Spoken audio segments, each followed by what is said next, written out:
Hey, this is Dr. Berry. In this short video, I want to talk to you about something that's very important in the ketogenic, low carb, paleo community, and that's how to count carbohydrates. Do you count net carbs? Do you count total carbs? How do you know which carbs to count and which that you don't have to count, right? That's a very valid question that's very important to your long-term health, and I want to talk about in this video. Now, if you know somebody who's new to the ketogenic way of eating, new to low carb, high fat, or even paleo, and they're having trouble, like, what the heck? Do I count? Which kind of carbs do I count? What do I not count? Please share this video with them on social media. You can email it to them, you can text it to them.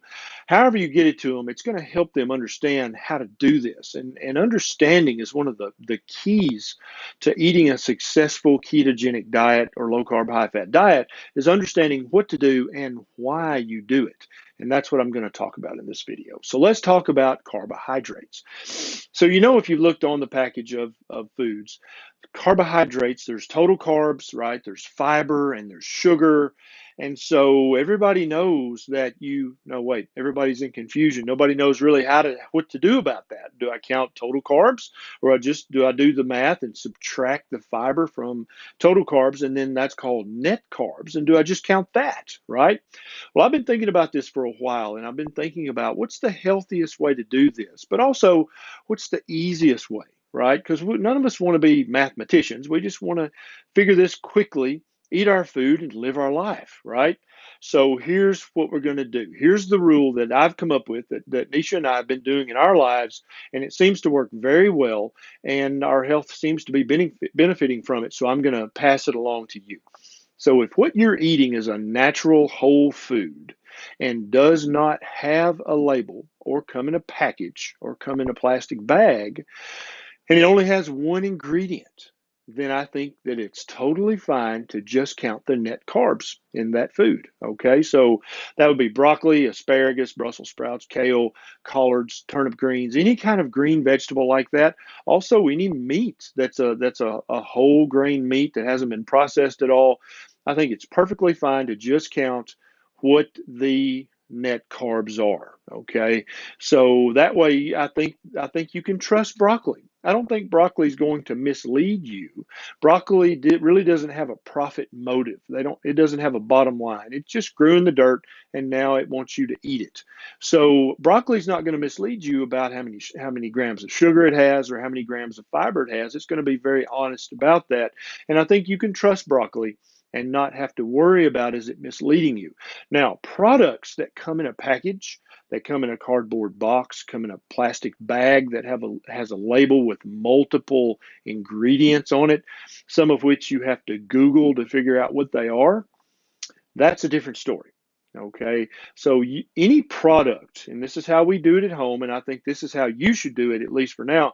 Any product that comes in a package like that has multiple ingredients, I think you need to count the total carbs, because corporations are in business to make a profit. They're not in business to help you lose weight. They're not in business to improve the severity of your chronic health conditions. Honestly, they won't get any more money if they cure your type 2 diabetes. They'll still just get however much they charged you for the bar or the shake or the powder or the pre-mixed food like product that they're trying to sell you, right? Their board of directors is not concerned with your health. They are concerned with appearing to be a healthy product. And so even if it has keto in the name, if it has low carb, high fat in the name, if it has Atkins in the name of the product or on the label, if it says sugar free, if it says a great source of fiber, don't believe any of that. Okay, corporations are allowed by the federal government to be very creative with how they define carbohydrates and fiber, both soluble and insoluble, right? They get to be very, very creative in how they talk about sugars in their products and all the different names that they can give sugars. So if what you're about to eat is a product that it comes in a package and has multiple ingredients on the label, you need to count the total carbs. Okay. And I'm sure that the representative from that company will say, oh, no, it's fine to count net carbs. But I'm telling you, if you want to be true to your body and true to your ketogenic way of eating, I would count total carbs for any product, and I don't care who makes it. If it's a natural thing that you pick from the garden, you can trust the broccoli. It's not going to mislead you because it has no profit motive. It has no board of directors. So that's kind of what we follow in the Berry household, and that's what I recommend you do too.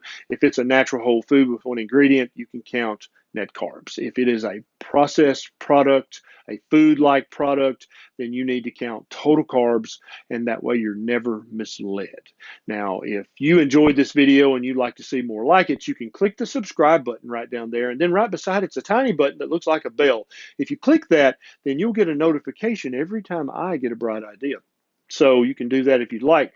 Now, if my videos have really affected your life and maybe improved your health a little, you can click on the Patreon link. It's down there, and you can sign up very quickly, and you can throw a buck or two my way, and it helps give Nisha and I more time to make more videos just like this one so we can help even more people. So I hope you enjoyed this. This is Dr. Berry. I'll see you next time.